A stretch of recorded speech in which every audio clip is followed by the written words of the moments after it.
Okay, everybody, it's showtime. All right, thank you everybody for coming tonight. This is really exciting. This is our third fly, which stands, of course, for Factual Life Yarns. Unrelated to the moth at all, but completely stolen from the moth. So thank everybody for coming. I really appreciate it. Tell your friends. And then up here, just so you know, this is a QR code. It'll be, I'm going to close the door in a minute, but you'll see that our next theme for next month, for August 30th, is going to be Busted. Busted. So I'm sure you can come up with a good theme for that. You just do the QR code if you want to do if you want to tell a story, and then it'll send me an email, and then I'll contact you. All right. So let's see. We have a bunch of great speakers tonight. We're going to have about 4 or 5 speakers to start, and then we're going to have a break, and then you can have some drinks and use the bathroom, and then we'll do it again. All right, you guys ready to go for the fly?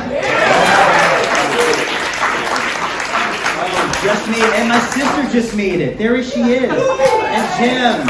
All right, thank you for coming. All right, so hold on a second, 1 second. Get myself organized.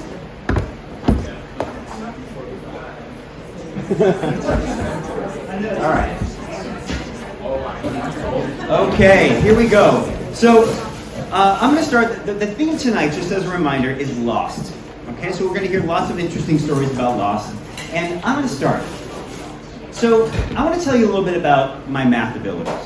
Okay, I don't have any. I can't do math. I stopped taking math because I can't add, I can't subtract. My friends don't let me do the bill when we're splitting the bill at the restaurants because I just can't do it. I always tip 20% just because it's easy, right? 10%, I can do it. I figured, all right, I'm good. I'm done with math. After 11th grade, I'm good. But then I got into the University of Michigan, but it was contingent. Go Blue. Go Blue, thank you. It was contingent on me upping my SAT scores. So I had to go to Stanley Kaplan. Now, if anybody knows Stanley Kaplan, it is the most horrific thing in the world. Stanley Kaplan is a place where you can go to up your scores. You do practice tests. And for me, it was the worst thing. I would go to Newton Center, Massachusetts. I'd sit there outside thinking in my stomach, oh my God, this is the worst thing ever. I studied. I just eked by enough to get into University of Michigan. Go Blue. Go Blue. And so I thought, I'm done. I promptly forgot every single thing that I ever would learn from that. And I figured, okay, I'm good. No more math. So I'm approaching my first semester of my junior year of college. And I need a natural science credit. And in Michigan, the natural science credit was statistics. One of them was statistics. And everybody said, okay, 2 things. Number one is, you do that for work, because that'll be awesome, right? You learn statistics. It's a really good thing to know. And the second thing, it's a blow-off class. It is so easy. And I said, well, I'm not so sure. I'm really bad at math. They said, don't worry, you'll be fine. Okay, so I walk into my first statistics class, and in walks a Scottish professor. He's brand new at University of Michigan. And the good news is, he has a very, very heavy Scottish accent. The second piece of good news is he speaks really, really fast. And the third thing that he's really good at is doing the overhead projectors. Remember overhead projectors where you write on the sheet? And he'd pull it off before anybody would have a chance to write anything down. So it was not good for me. I sat there and I was panicked, but you know what? I'm tenacious. I can persevere. I can do this. I'm not going to get any help. I'm going to do this on my own. I get there for the midterm exam, and I sit down, and I go right to the second row, because I'm just feeling confident. And I get down, I sit there, and it's a multiple choice test, and I am going to kick ass. I am not going to kick ass. I'm sitting there, it's a multiple choice test, I can't do any of these problems, I don't understand anything at all.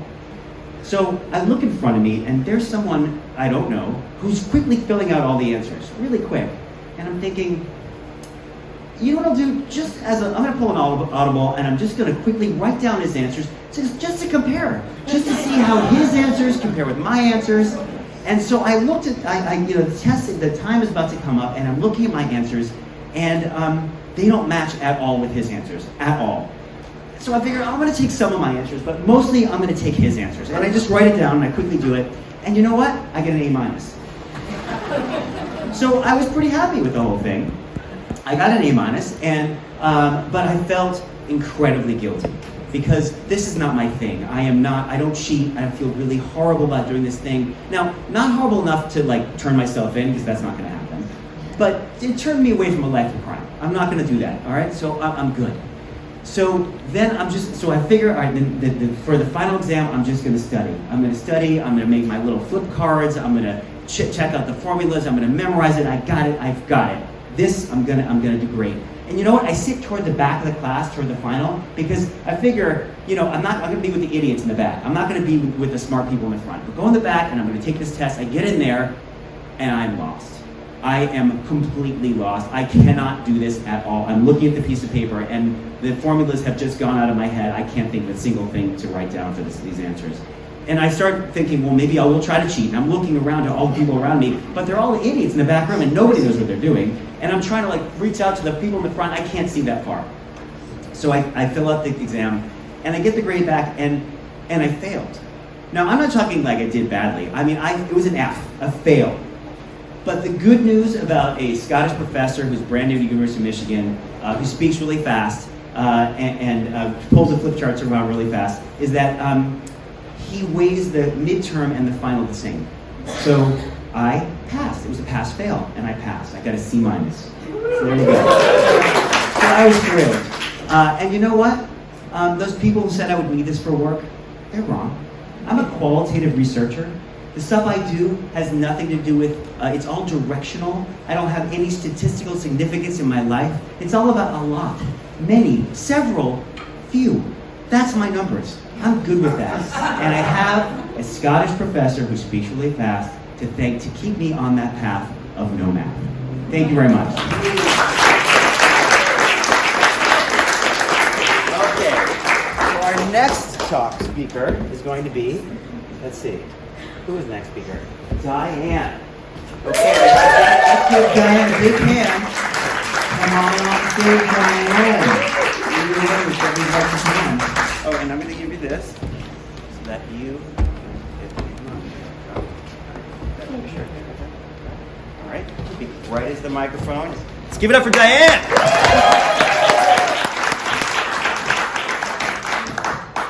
Thank you, Gary, for doing this. I was born in the Deep South in the time of segregation. We lived on an island off the coast of Charleston. It's called James Island. And there were signs everywhere that said whites only. In public restrooms, in restaurants, in libraries, in hospitals. And one thing I thought was so sad was the beaches. Some of my people live a couple miles from the beach and never saw the ocean. I remember going along the road one night. I was a little girl, and off in the field we saw men in white robes with peaked hats, and they were burning a cross on the side of the road. Humanity is lost. My mother was a magical woman, and she taught me about fairness. And one time we were going on a road trip, and we stopped at a bathroom for her, and it said whites only. And my mother used the bathroom, she came out, and she was crying. I said, Mama, what's wrong? She said, what if Lily, the woman who works for your grandparents, had to go to the bathroom, and she couldn't use that bathroom? My mother taught me everything I needed to know about right and wrong that day. I was a weird little kid. Got kicked out of kindergarten for violence. I was obviously angry, but I was very shy. I was so shy. I didn't know how to make friends. I didn't know the first thing about anything. And I had some things going on that weren't really helping anything, which was I wore glasses from the time I was 3 years old. and I had bad hair. And my mother would take me to Charleston to get me a permanent wave. Doesn't look good on a 6-year-old. And I looked like I was permanently had my finger in the socket of an electrical outlet. My grandparents were, because I didn't have friends and whatnot, they were my saving grace. And my grandfather and grandmother owned this restaurant called the Pig Inn. And it had a big pink neon pig on the highway. And people came from miles around to eat my grandparents' barbecue. They had ribs, they had chicken, dripping with this delicious barbecue sauce. My favorite was fried chicken and hush puppies. Now, hush puppies are little balls of fat. And I'm pretty sure they're illegal in California. So here I was, lonely, and Lily, who worked for my grandparents, I would come in and she would wrap me in her ample arms, and she smelled like cinnamon and sugar and flour, and she'd tell me I was special. The little bad-haired girl, she told me I was special. So one summer, I think I was about 6 or 7, Lily brought Benji, her son, to work. And so my grandparents said, Benji, you take care of Diane. You take her out, you take care of her. And so they put Benji in charge. We were the same age. And he was black and I'm white as snow. And he'd ride me on the handlebars of his bike through the paths in the back of my grandparents' property. And there were sprawling oaks with moss dripping off. We'd climb trees. We'd get up in the trees, we'd get Spanish moss, which probably had fleas, and put it in our hair. And we'd pretend like we were pirates or princes. And then one day, Benji and I were in the dump, way in the back of the property. And we saw this little, tiny, wiggly, red-furred puppy with its head stuck in a mayonnaise jar. And it couldn't get free, and we didn't know what to do, so we ran back to the pig inn, got my grandfather. He came and he broke it so carefully that little dog was fine. So we took it home, of course, and it became part of our pack. Benji and Diane and Bessie, the puppy. Fast forward many years as life does. I marched in Washington, and I did all kinds of things in life. I got lost a few times, made some bad decisions, got back on my feet, came to California, met my husband, and we wanted to take a pilgrimage back east so that we could see his place in New York and my place in South Carolina. You can't get too much different than that. And we got to Charleston, and we drove out to James Island. And there was the moss covered, the tree covered, it was just like a tunnel with these big oaks and everything. And I was just smelling the salt marshes, and I was smelling childhood.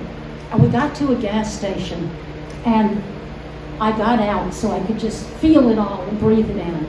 And this man came out of the gas station, and he got this big grin on his face. And he said, Miss Diane, all grown up. And I said, my Benji. And we just hugged, and it all came back. The puppy, the bicycle, everything came back. And sometimes the things we think are lost are just waiting.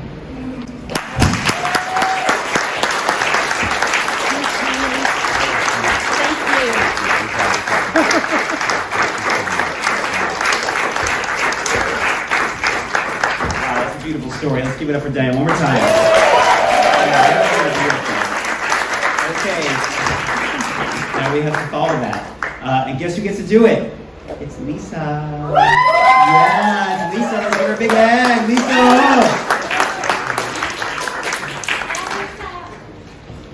Thanks, Ron. Okay. Put that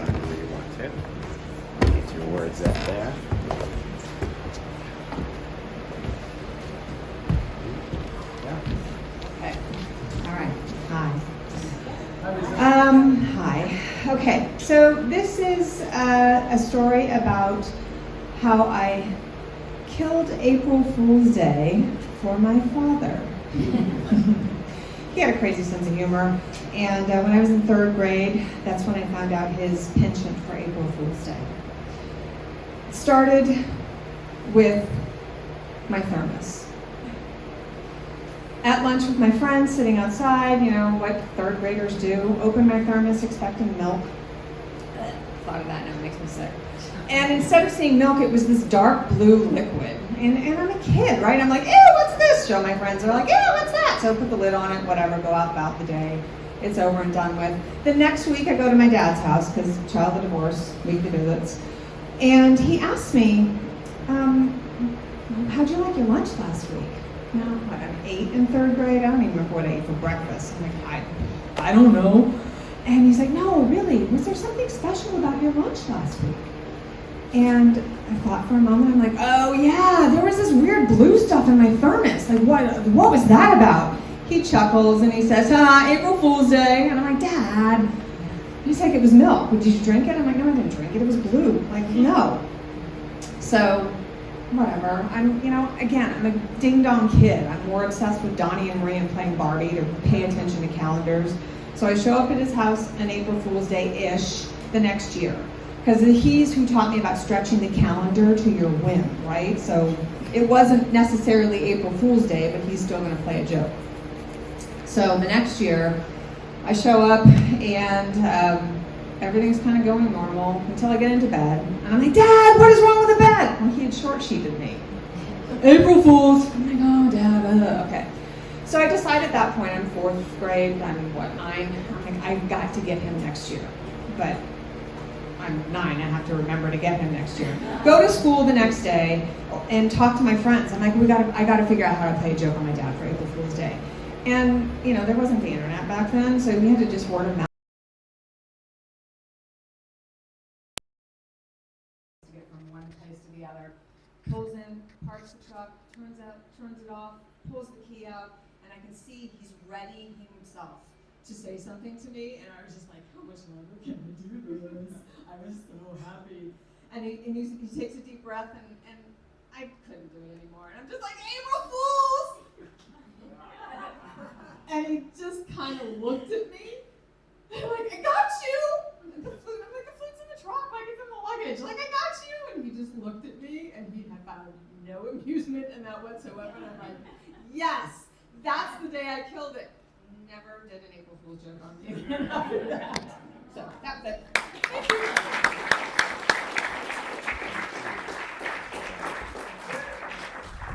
Okay.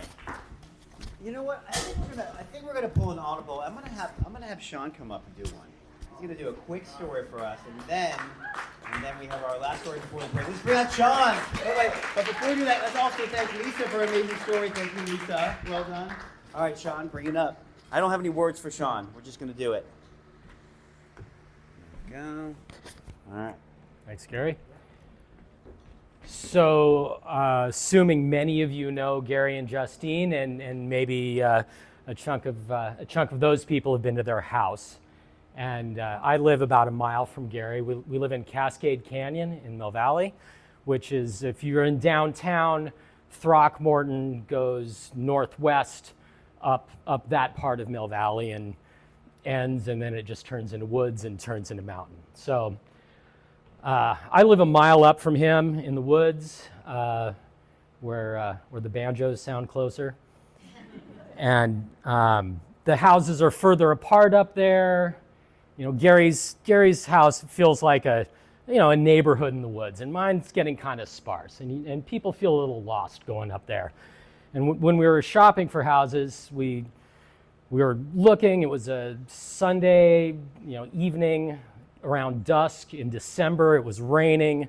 The realtor wasn't there. We went up to see this place, and on the way up, we drive past the neighbors that had an 80s TR7 convertible sports car sitting in front of their house.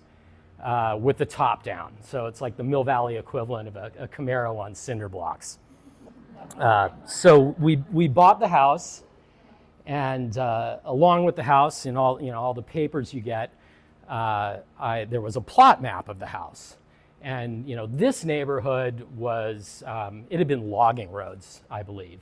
So where Throckmorton and the main streets in town were named after scions of Mill Valley. This was named after young ladies that were friendly with the lumberjacks, like Hazel and Rose and Marion and those kind of things. But this plot map was great and funny in and of itself. It looked like a photocopy of a really old map. It didn't say Mill Valley; it said Rancho Sausalito. And Sausalito was spelled like Saucil or something. It was different, and it was the name of the original Spanish land grant, and that had been traded to some guy in San Francisco. And anyway, it was really old. It was also wildly optimistic. So doesn't look like a normal neighborhood, but they laid this place out like it was a normal neighborhood. So our street's there. Cypress, which is a single track trail that cuts along the mountain above us. That was supposed to be a street, and if you've ever been on it, it looks like it couldn't be a street. And then there's, like a normal neighborhood, there's streets that cut down, like one along the side of my property that goes from Monte Vista down to Cascade at the bottom of the canyon. And they just put a road right down there, except if you're standing on my land, it's about 35 degrees. So if you could build a road there, you undrivable. Now, Monte Vista was plotted out as a street that continued and went all the way around down to Cascade, but they didn't finish it. And it turns into a fire road a little ways down from my house. But there's no barrier and there's no sign. So people have no way to know that this isn't a real street except for maybe their senses. And I had mixed feelings about this. Part of me is like, this is crazy. You should give some indication that this is not a good place to go. But also part of me kind of liked it. When I was a teenager, we went to the south of France, and there's this very famous Roman aqueduct there. And the thing's 160 feet tall. The top of it's about 8 feet wide with 2,000-year-old rough stone. And the French just let you walk on it. And they're not going to mess up their historical landmark with railings or anything. And I kind of loved it. You're on your own. Make your own choices, good or bad. I think it's also why kids like me like Harry Potter. It's this world that is just randomly unnecessarily dangerous, right? Staircases move, and the pictures on the walls might attack you, and they all know it's dangerous. You're on your own. So I kind of like this. And also over the years, I saw some people drive out there, and I had some mirthful schadenfreude about these events. And in all honesty, I was one of those people. The second time I drove up there, I decided to explore the neighborhood. So I drove out the fire road, but in my defense, I didn't get very far before I figured out this is a bad plan and turn around. One of the best ones was the first time Google Street View, which is where they have those cars with all the cameras and high tech.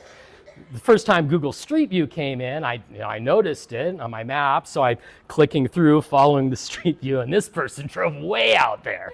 So you got to see how far they got before they had to back out. So one day, maybe 6 years ago, I'm with my daughters. They were probably 10, 12, 15 at the time, and we were walking the dog out there.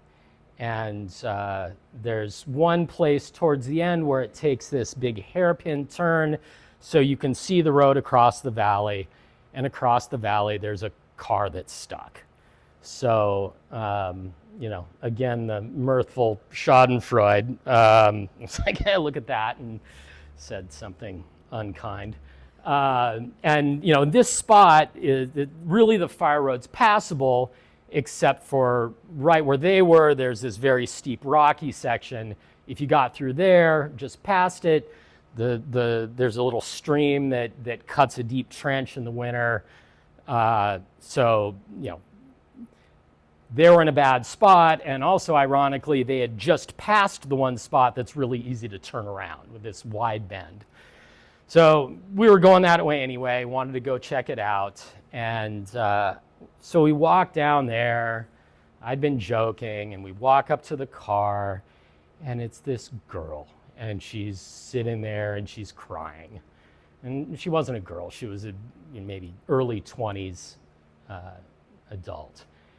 And she's talking, and it was her first job, and it's this brand new car, and either it's hers or she's doing something, checking out places for an insurance company, and she's got this new car stuck, and she's been there for hours. She doesn't know what to do. There's no self-service there, although somehow she'd called AAA. Maybe she'd walked out for a bit, and they said, "You're off-road, you're on your own." Some other people had walked by, and they'd told her, absolutely don't leave the car in case the fire department needs to come here and you're in the way, which it's like real live next door. I mean, how useful is that? So I was like, well, maybe the fire department would be your best bet, but I had a look, and the car was stuck on the rock, but it wasn't stuck on the rock that was actually attached to the rest of the earth. It was stuck on a loose rock that had rolled under the suspension. So we did a thing, and I put some rocks and got her to drive up on them and lift it up and got the rock out and told her to back out. So we saved her. She was lost, she was saved. I'd kind of been a dick about it, but I'd like to think I redeemed myself to my daughters, and thank you.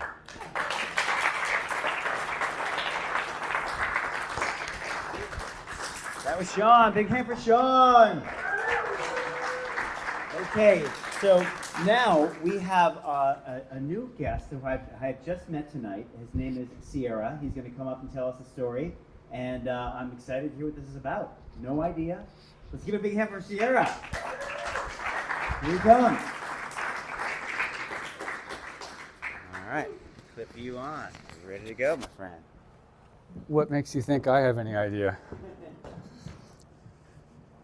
I'm going to start with I have no idea what your name is, but you were talking about April Fools and short-sheeted, and it made me think of my son when he was about 5. I don't know what your kids are like when they're waking up in the morning, but mine was kind of like me in the morning. And pretty much asleep. And one day he's waking up, got to get ready for school, and instead of giving him a shirt, which I usually do, I gave him a pillowcase. So he's going like this in this pillowcase, and he's getting to the top, and he just can't get out of it, and finally he kind of figures it out. And I think, honestly, he's still a bit mad at me about that one. But so if you could give me a moment for me to disorganize my thoughts so I can make some sort of nonsense. I've got an interesting memory anyway, because I had carbon monoxide poisoning about 15 years ago, and it kind of changed some things. I think I'm probably a better person, but I really don't remember. So what is being lost? There's being physically lost. There's being mentally lost. It's like I lost my shit or lost my cookies or, I lost it, whatever. There's being spiritually lost. I mean, I don't know. I think about our former president and the people that, I'm not going to go there. There's different kinds of being lost. And there's also economically lost. There's mentally lost. So there's lots of ways of being lost. And when I came down to this building earlier, I found myself thinking about, there used to be a carpet store here called Rezion. And they had a going out of business sale for like 30 years. There was a big sign on the wall. He was in the store today. Yeah? So I think about the past. It's like, here we are here in this building, what was here before here, buildings or businesses, and what was here before the buildings, what's been lost in terms of the land, in terms of the marshland or the wildlife.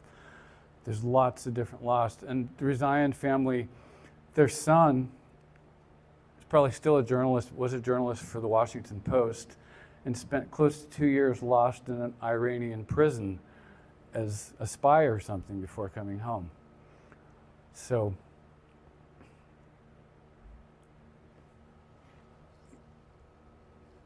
maybe I'll be a train wreck, or maybe I'll stand up here like a deer in the headlights. We'll see, but I kind of hope not. And I went on a backpacking trip in high school, and I was probably about as skinny as I am now, and we went up to Washington State for a week-long trip. We covered, I don't know if any of you have ever been backpacking or hiking, but I think we covered about 20 miles hiking sun up till dusk in 7 days. It rained every day. We really had no idea really where we were. We were kind of lost. Ended up on the last day, it's like we came out where we thought we were, but we didn't know for sure, so were we actually lost or not? And it was pretty steep. I got hypothermia on that trip. That was an interesting, fun aside. Found myself, it was pretty steep some days, and one day the easiest thing to do was to hold on to the branches on the side of these little creeks and streams and let your feet kind of dangle. Because it was just, 20 miles in 7 days, it was just brush. It was really thick.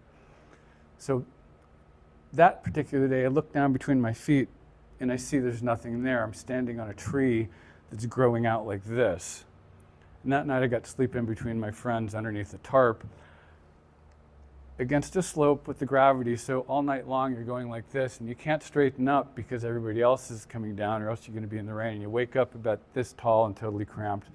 Your boots are frozen. But the story that I really wanted to tell about being lost is more physically lost. And another aside is, as we're sitting here, we're moving about 800 miles an hour just with the earth. It's like we think we know where we are, but do we really?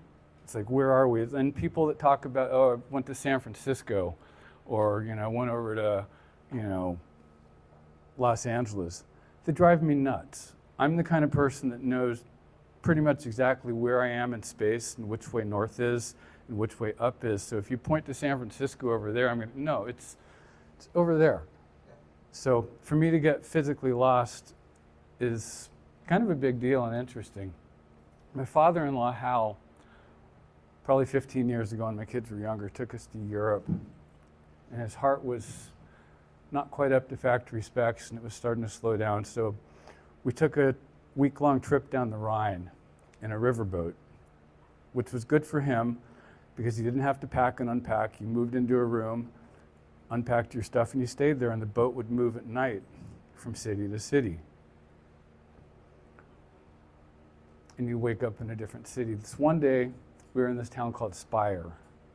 My wife and her father went off to Heidelberg, and my kids and I went off to, they have a wonderful tech museum in Speyer, and they have a wonderful pool complex. And we spent the day in the pools and looking at planes and all this tech stuff.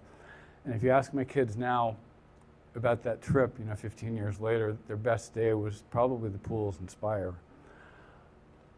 My son might bring up a gummy worm pizza that we didn't buy for him for some reason. I could just see him bouncing off the ground. It's a beautiful thing.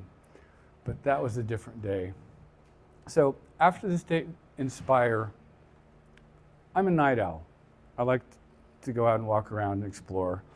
I'm not really a tourist in general. It's like if I go someplace, I explore the stairs and the pathways and the alleys, and I'll meet and talk to the locals and people. Am I going in and out too much? Do I need to stand closer to the mic? Yeah, okay. So anyway, in Speyer, it's about 11 o'clock at night. I know the boat is going to pick up and move in a couple hours downstream and go to some other city, I don't know what. So I go out for a walk, and I orient myself on this church steeple, cathedral really, over there that's built in probably 1100 and has a few lost to history emperors buried there. So I orient myself on the steeple, and what I failed to really realize or think about as I got out of this businessy district near the river was the roads weren't really straight.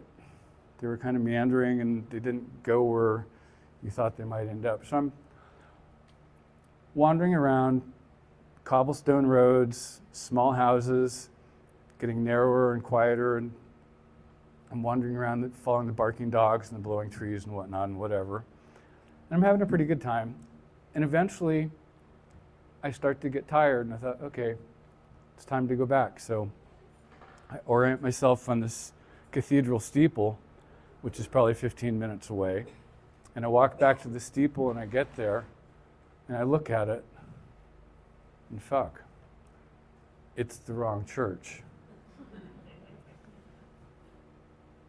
I stopped breathing for a second. It's like I'm in Germany, all the lights are off, everybody's asleep, there's no cars, there's no nothing, the place is kind of deserted, it's like the Twilight Zone. I don't speak the language, I know the boat's about to pick up and float downstream. What would you do? And I don't have any money, don't have any ID, my passport's on the boat. I just started laughing. This was great. I had no idea where I was or which way was up. I was going to enjoy it. So basically I was free for a while. I thought, okay, what's the worst that can happen? It's like I wander around all night and have to hitchhike downstream, or it'll get worked out. So I wandered around and followed some more barking dogs and got back to the boat. Went on board and floated downstream.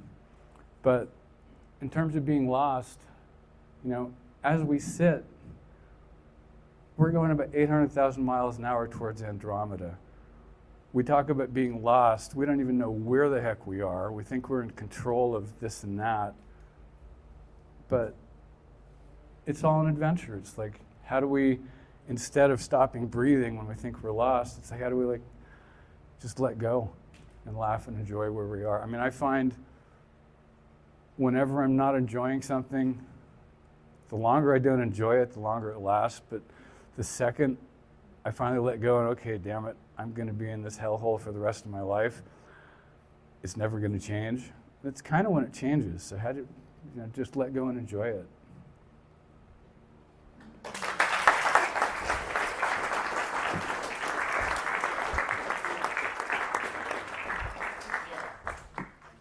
Oh.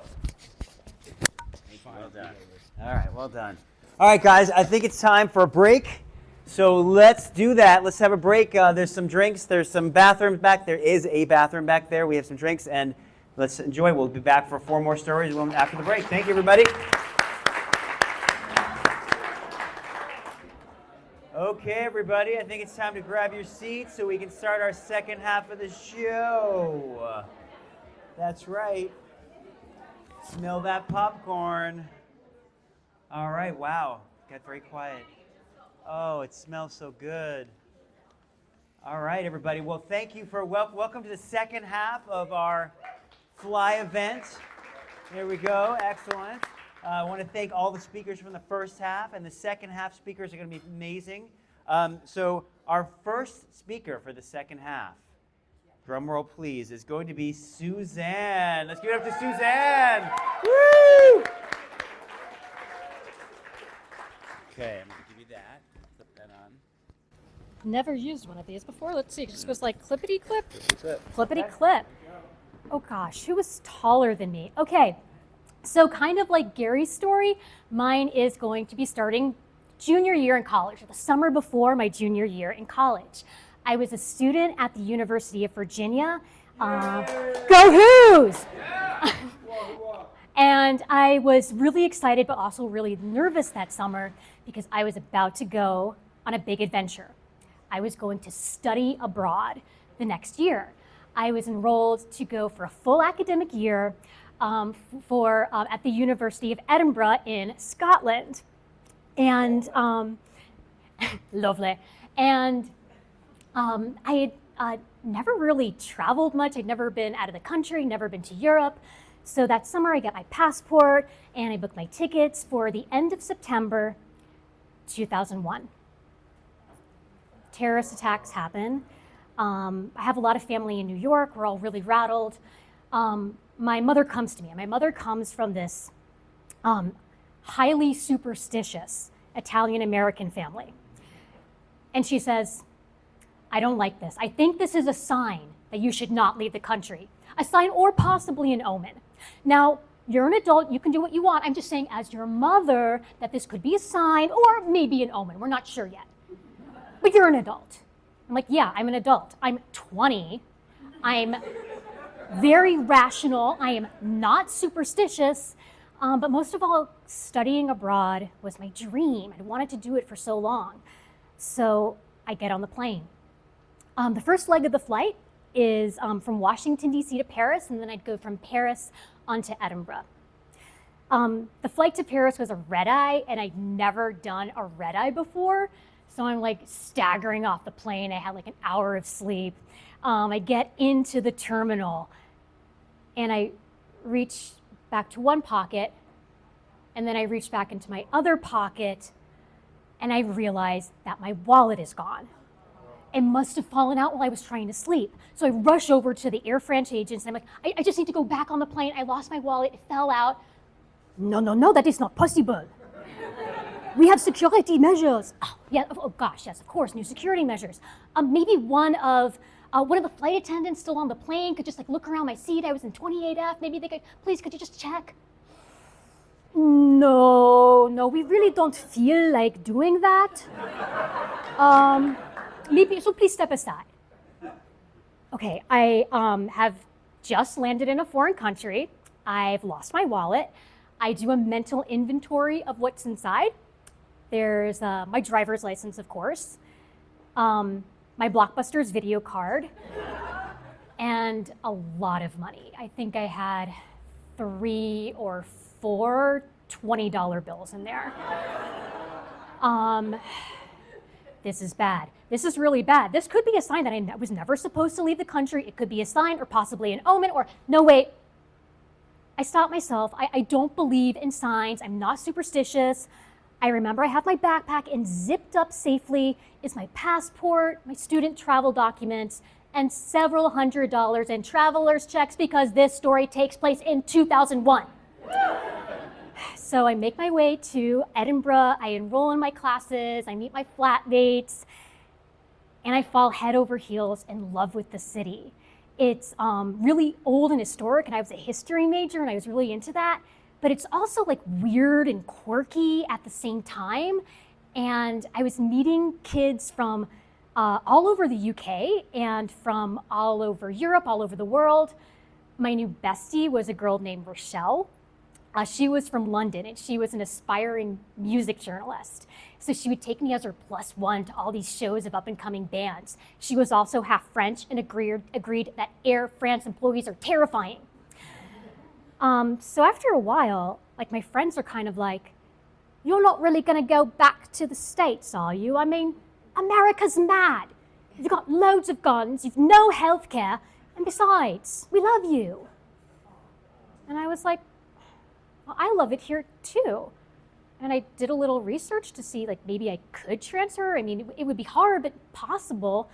But I wasn't really sure if that's what I wanted. I just wasn't sure where I belonged. But everything kind of came to a head around my 21st birthday. Rochelle and my other friends, they planned this like serpentine pub crawl all around the city. And I went out, I got dressed up, I went dancing, I did shots, I did high fives. And I was also really missing a lot of my friends from back in Virginia. The next day, I was super hungover. I spent most of that day in bed, just feeling really confused and deeply regretting my 2 a.m. decision to eat that Scottish specialty, the deep-fried Milky Way bar. My actual birthday fell on a Tuesday. The post comes, and I get a care package from my mom.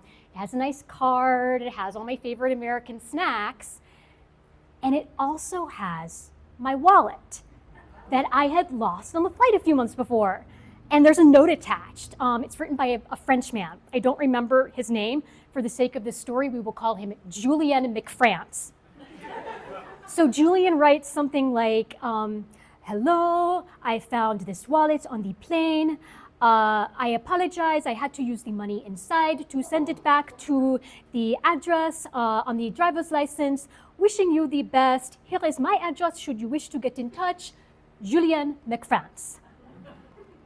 I was stunned. I unzipped the wallet. There's my Blockbusters card, no money, of course, and my driver's license from the Commonwealth of Virginia. And I looked at it, and I knew in that moment that that was where I was meant to be. It was a sign. Or was it? You see, ladies and gentlemen, the events of this story occurred over 20 years ago. And in that time, I have gotten older, wiser, and more wary of the ways of Frenchmen. Observation 1. My 21st birthday fell in February 2002. France and many other European nations switched to the euro in January 2002, at which point the American dollar was very strong against the euro. So the 80 bucks in my wallet, that was more like 90 or 95 euros, and it never would have cost 95 euros to send a virtually empty wallet from France to America. Observation 2.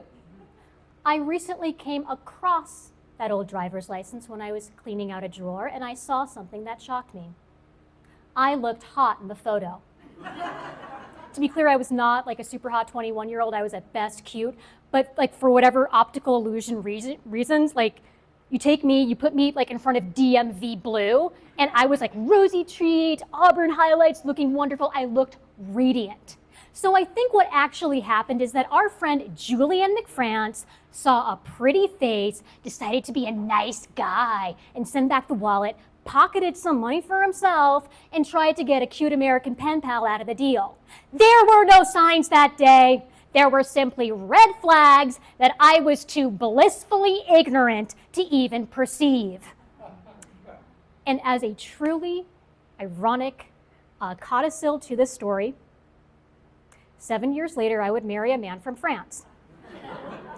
7 years after that, I would become a citizen of France, and now I have my own French passport. And French passport photos look different. They're taken against this sort of grayish oatmeal colored background. You're legally not allowed to smile. I look like I have been recently bit by a zombie in my passport photo. I always know where my French passport is because I know if I ever lose that thing, it is never finding its way home. Thank you.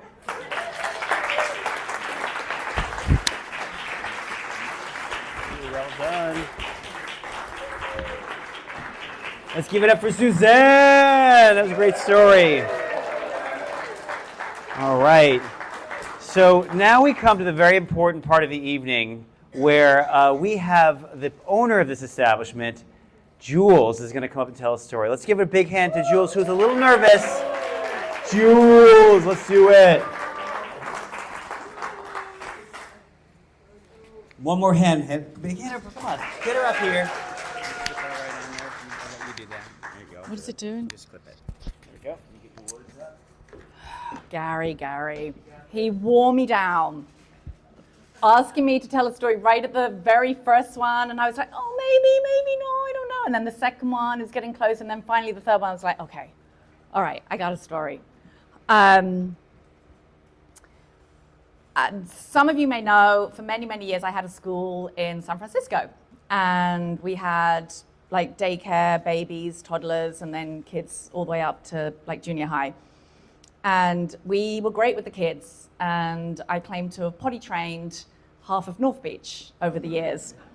And I was always very kind of cocky about it. It was like, oh yeah, train them at 2, it'll be awesome. You know, you gotta get them at that sweet time before, you know, they're aware of what's going on, but you know, they haven't quite figured out they can talk back to you and stuff. So I was always like bragging about our skills at potty training. But it wasn't always that way. There's one story that I would often tell the moms later whenever they had big accidents and so forth. And this is the story that happened with my own son, Ivan, who chose not to be here tonight because he knew I was telling this story and was like, yeah, no, Mom, I'm not going to be there. And Ivan is now in his mid-20s. He was born, so I was potty training him 24 odd years ago. It was a little different then to now. And he was always very precocious, very ahead of himself, very large child, and still is very large. But he showed signs of wanting to potty train early, at like 21, 22 months. And I was very like overconfident. I was like, absolutely, you know, this is easy, we'll do this. And there was many times actually there were accidents, but one particular accident that just became a big joke in our family. We lived over on Nob Hill, and I would do the walk down to Polk Street, and that was kind of our neighborhood, and we'd, you know, do all the errands down there and visit in the shops and stuff. And there was this woman, this elderly woman, who was a sweetheart, and she owned this kitchen supply store, but it was high-end culinary materials and utensils and stuff that you didn't know you needed but was pretty and shiny. And I would often go in there. At the time, I was baking for a few restaurants and was a keen baker and so forth, and it was part of our little morning jaunt. And on the way down, my son, who's not in a diaper, and because as far as I'm concerned, he's potty trained, but he would tell me every now and then if he had to poop. And we're walking along, and he says, I gotta poop. So I'm like, shit, we're in the middle of the street, like, okay, so I put a diaper on him, thinking that'll catch the poop. We're great, good to go. And heading off, and we go into this store, and it's a beautiful store, but it's little. And the little old lady stands at the corner here, and then there's like 3 very narrow aisles that you can go up and down, and there's floor-to-ceiling shelves stocked high. And I'm browsing, and my son, he's wandered off and doing whatever he's doing and so forth. And I'm crossing the aisles, and I'm looking at stuff, and I walk by, and I glance down, and my son is there with oven mitts on up to his elbows, some tongs in one hand and a spatula in the other. And he's scooping something up off the floor. And I'm like walking, I'm like, oh, shit. And I was always that mom too that somehow found myself in these kind of situations. I don't think it happens to all moms, but for some reason they would find us these incidences with my kids and me. And so anyway, he's scooping up a turd, like off the floor, but he's ingenious. He put on gloves, he got the tools. And I'm like, oh my God, like, and I'm trying to find the stroller, and I'm trying to find baby wipes, and I'm trying to clean it up before the old lady sees, but of course, you know, she sees, and I'm scooping it, and I'm trying to reassure her, oh my God, I'm so sorry, you know, unbeknownst to me, when my son said he needed to poop, he'd actually already done it, and it was just sitting in the cuff of his sweatpants, waiting for the prime opportunity for it to reveal itself and cause maximum embarrassment. And it did. And she's like, oh my God, like she doesn't know what to do. And I'm trying to reassure her and clean it up, and we've got no more wipes, and she's pulling up paper towels, and we're cleaning and scooping. And then the jingle on the doorbell goes, and the door opens, and in walks the UPS guy with a giant dolly loaded with packages. And the store's like this big, and he's coming down the aisle, and there's a trail going down the aisle and round the thing. And of course, there wasn't just one lump. There were several nuggets all the way up and down the aisles.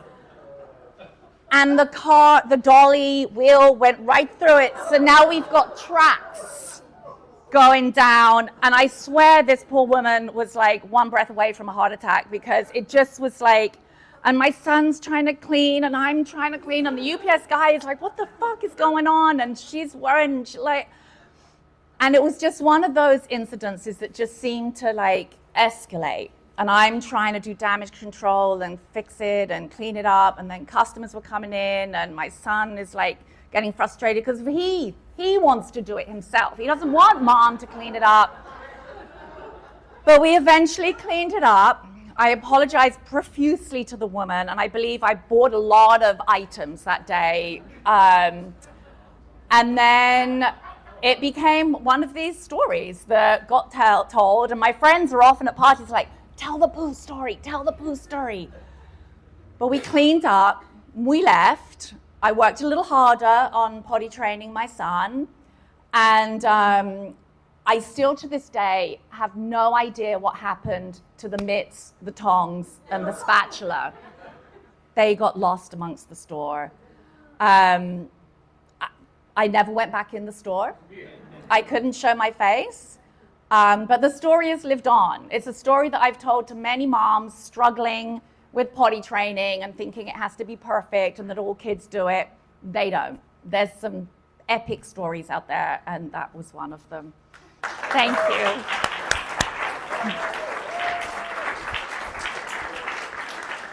Oh. There you go.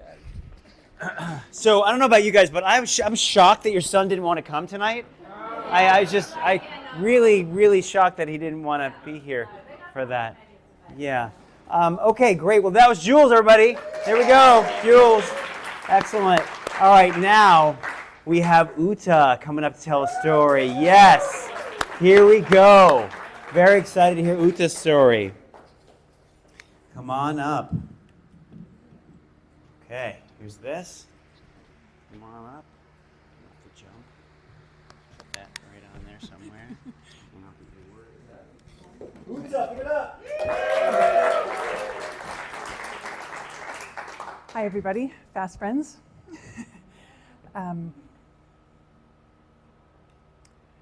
Where do you see yourself in 5 years?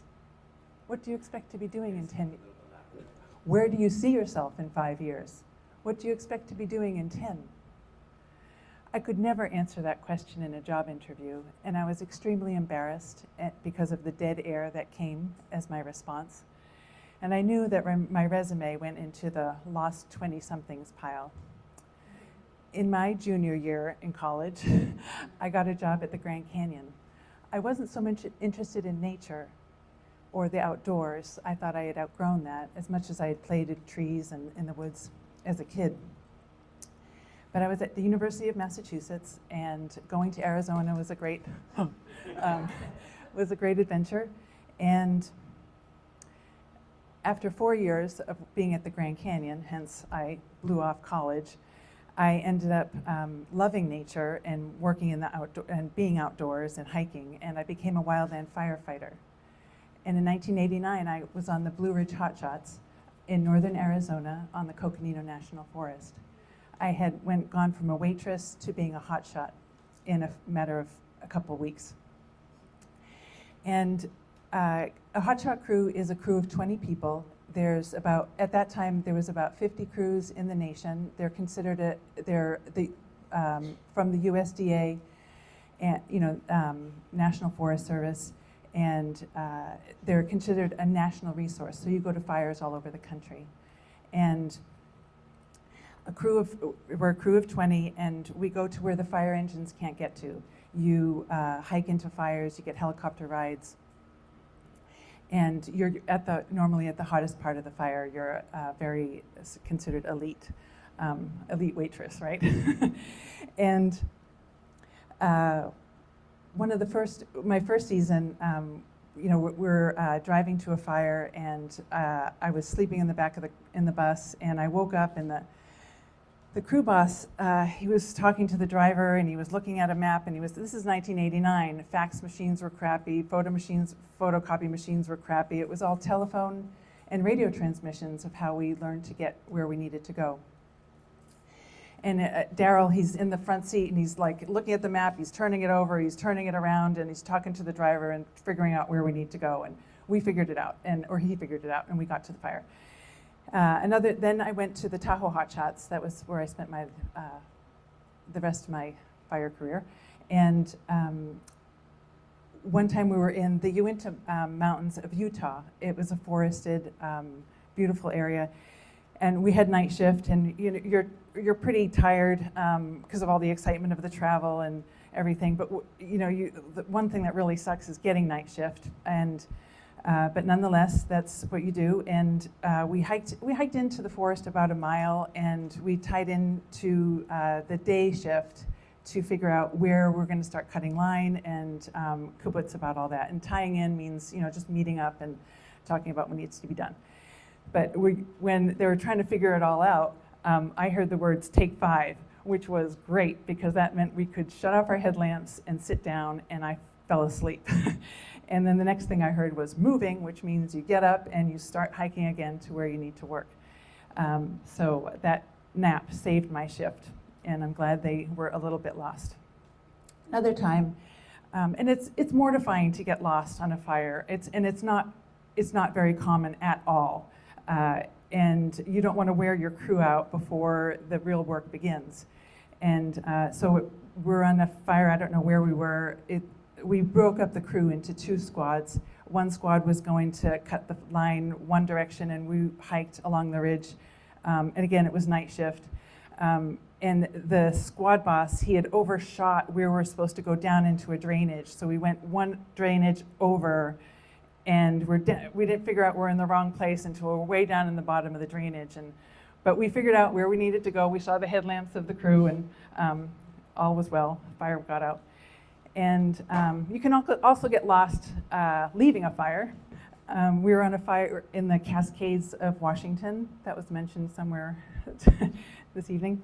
And it was the mop-up phase of the fire, where the hose lays are pretty much in, and it was really casual. It was really cooling down. It wasn't very active. And so it was at the end of the shift, and we were not in fire camp. We were spiking out that night. Spiking out is where they have, we're basically camping out. We get supplied by helicopters for all our food and whatever supplies we need to run the fire or mop up.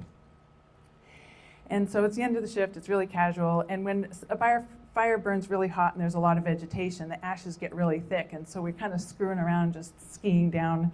And I wasn't paying attention to where the crew went, and they went this way, and I went like through this rock chute of a thing and got lost for a long minute. I found them, and got to spike camp, and it was just fine.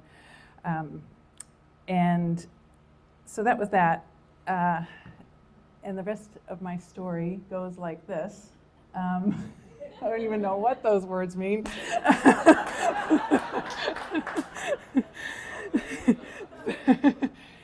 So in 1994, that was my last year on the Tahoe Hotshots. It was my 5 years of being a hotshot.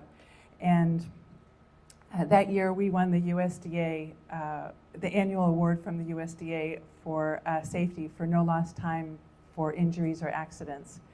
And that's pretty good for a crew of 20 because we worked a long season. It was April, May into November, and we worked 1,000 hours of overtime that year. And it was a bittersweet award because it was quite correlated with the fact that that year, on July 6th in 1994, 30 years ago, on Storm King Mountain in Colorado, 9 hotshots, 3 smoke jumpers, and 2 Helitac people perished because a fire wrapped around and took them. And so I wanted to honor them. And so since 1985, I have done a lot of things personally and professionally that I never ever thought I would do, including standing up here telling you stories. And as uncanny as the universe timing is, when I was preparing and practicing this story earlier this week, I learned that my hotshot superintendent, Rusty Whitwer, was admitted to the hospital, and yesterday he passed away. So God bless him. He was remarkable, and he always made sure that we got home for Thanksgiving dinner. And he was the superintendent. He's legendary. So God bless Rusty. And so that haunting question, I still can't answer it, but I can tell you a few stories.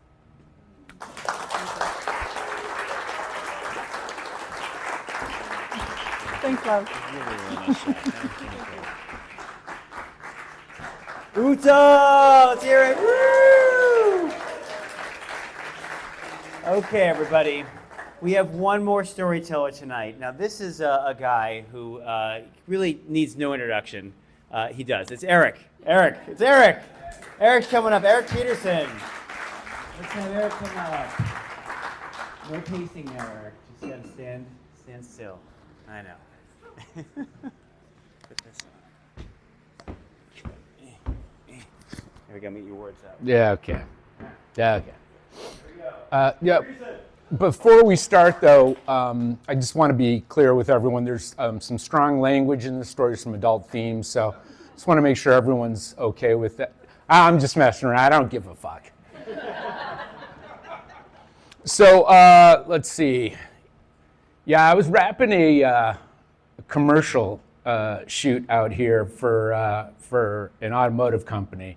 I was out from Detroit, and I'd spoken to my roommate from college. I hadn't seen him in about 5 years, and he said, "Yeah, why don't you, when you wrap up your commercial in LA, why don't you come and meet me?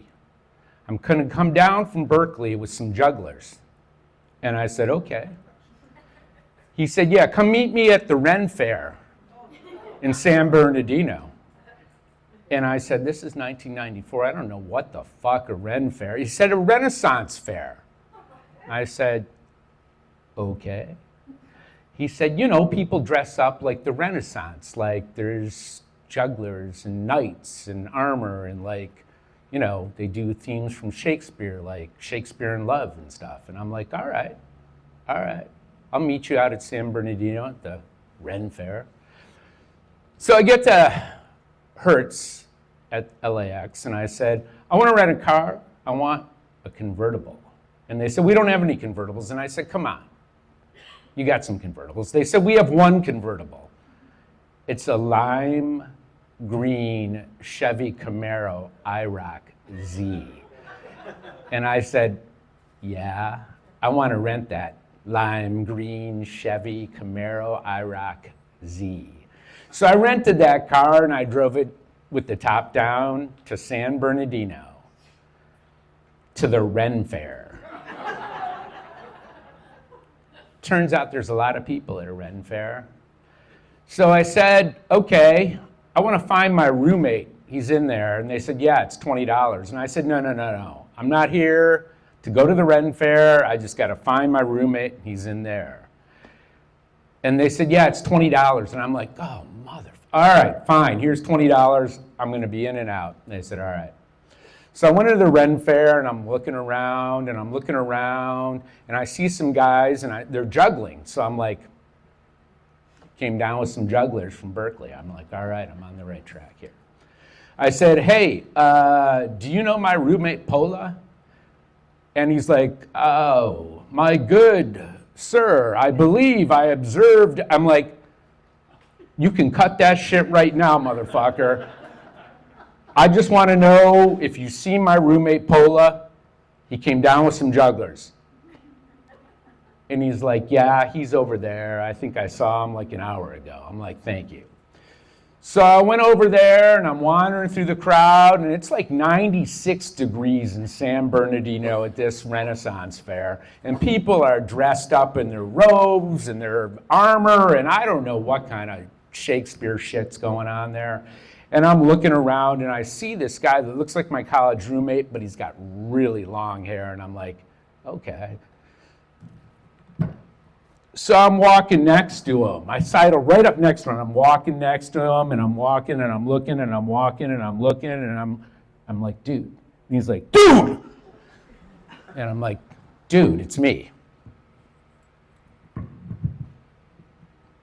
And he's like, "Hey, what's up?" And I'm like, "Hey, man, I've been looking for you at this Renaissance fair." And he's like, yeah, isn't it great?" I'm like, "Yeah, we should get the fuck out of here." And he's like, "Yeah, you got a car?" I'm like, "Yeah, I got a lime green Chevy Camaro IROC Z." He's like, "Cool, let me get my stuff and we'll get the fuck out of here." So he went and grabbed his bag, and we went out to the car. And I said, "You got some weed?" And he's like, "Yeah, I got some Northern California weed." I'm like, "Sweet, you should roll up a big fat joint." So he rolled that up, and we were smoking that while I was driving down the freeway, the I-5, and I'm like, where are we going? He's like, we should go to the Marina Del Rey because I know somebody there with a yacht that's going to take us to Catalina Island. I'm like, sweet. And he's like, yeah, but you got to speed up, man. You can't drive like that here in LA. And I'm like, what? He's like, you're doing 45. It's like 75 in the left-hand lane, man. I'm like, yeah, you probably should drive. So I pulled over and he drove. And we drove down to the Marina Del Rey to meet up with his friend who had the yacht, whose parents had the yacht at Marina Del Rey. And so we got down there and we met Healy and her parents and we took the yacht out to Catalina Island. And I'm like, cool, what do we do here at Catalina Island? And he's like, well, there's a dance. So we went to a dance with Healy and her parents on Catalina Island. And somebody stepped on Healy's mom's foot. And so Healy's mom slapped the girl right across the face and sent her tumbling backwards. And this girl got up and she made one and then 2 steps toward Healy's mom. And Healy's 6'1", redheaded, stronger than me and Paula combined. And she grabbed that girl by her hair and she yanked her across the dance floor and she said, don't even think about it.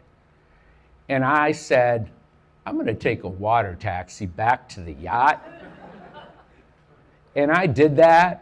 And I got up the next morning and I drove my lime green Chevy Camaro IROC Z back to LAX and I got on a plane and flew home to Detroit.